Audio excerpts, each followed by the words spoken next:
This is the Sabbath School lesson for the second quarter, 2021.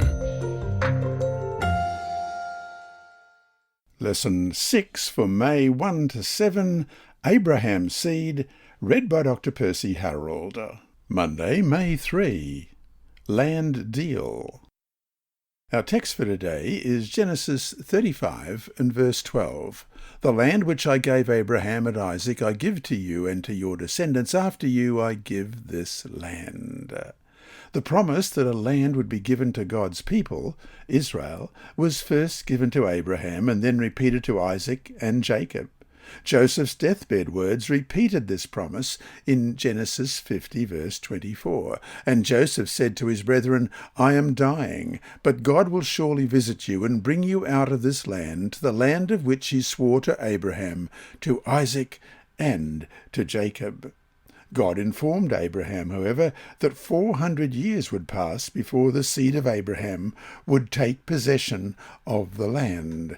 We read that last week, but let's read that again in Genesis 15, verse 13. Then he said to Abram, Know certainly that your descendants will be strangers in a land that is not theirs, and will serve them, and they will afflict them 400 years. And verse 16, But in the fourth generation they shall return here, for the iniquity of the Amorites is not yet complete. Fulfillment of the promise began in the days of Moses and Joshua. Moses repeated the promise in the divine command in Deuteronomy 1:8. Behold, I have set the land before you. Go in and take possession of the land.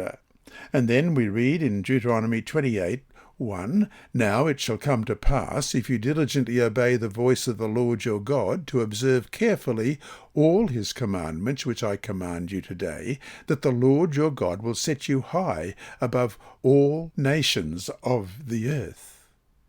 And verse 15, But it shall come to pass, if you do not obey the voice of the Lord your God, to observe carefully all his commandments and his statutes, which I command you today, that all these curses will come upon you and overtake you. What is implied in these words? In short, the land would be given to Israel as part of the covenant. A covenant implies obligations. What obligations did Israel have? The first part of Deuteronomy 28 outlines the blessings Israel would receive if they followed God's will. The other section of the chapter deals with the curses that would befall them if they did not. These curses, as we read in the pulpit commentary on Deuteronomy, were largely, though not wholly, brought about by simply giving sin scope to work out in its own evil results, as Galatians 6:8. He that soweth to his flesh shall of the flesh reap corruption. Like water, which left to itself will not cease running till it has found its level, like a clock, which left to itself will not cease going till it has run itself completely down, like a tree, which left to grow cannot but bring forth its appropriate fruit, so sin has a level to seek, a course to run, a fruit to mature, and the end of those things is death. End of quote.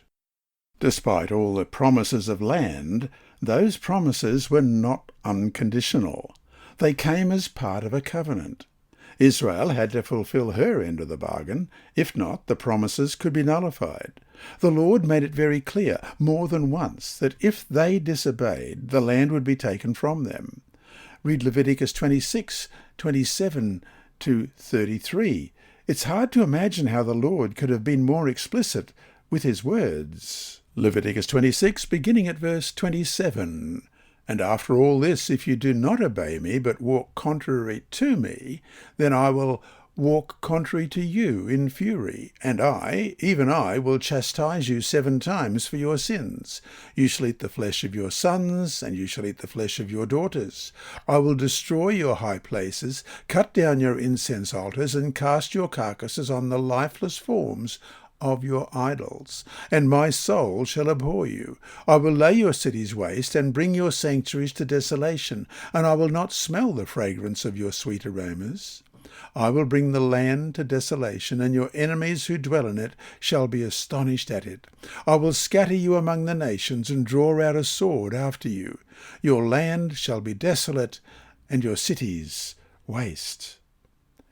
And so, to finish today, as Christians, we look forward to receiving and keeping the promised lands of heaven and the earth made new. They have been promised to us, just as the earthly promised land was to the Hebrews. The difference, however, is that once we get there, there is no chance of our ever losing it, as we read in Daniel 7:18. But the saints of the Most High shall receive the kingdom and possess the kingdom forever, even forever and ever. At the same time, there are conditions for getting there. How do you understand what these conditions are, especially in the context of salvation by faith alone? This lesson was read by Dr. Percy Harrold for Christian Services for the Blind. It's supported by the Sabbath School Department and Hope Channel Australia, and is rebroadcast by Christian Record Services and through podcasts at It Is Written in the United States, Hope Channel Germany, and through Apple iTunes and SoundCloud.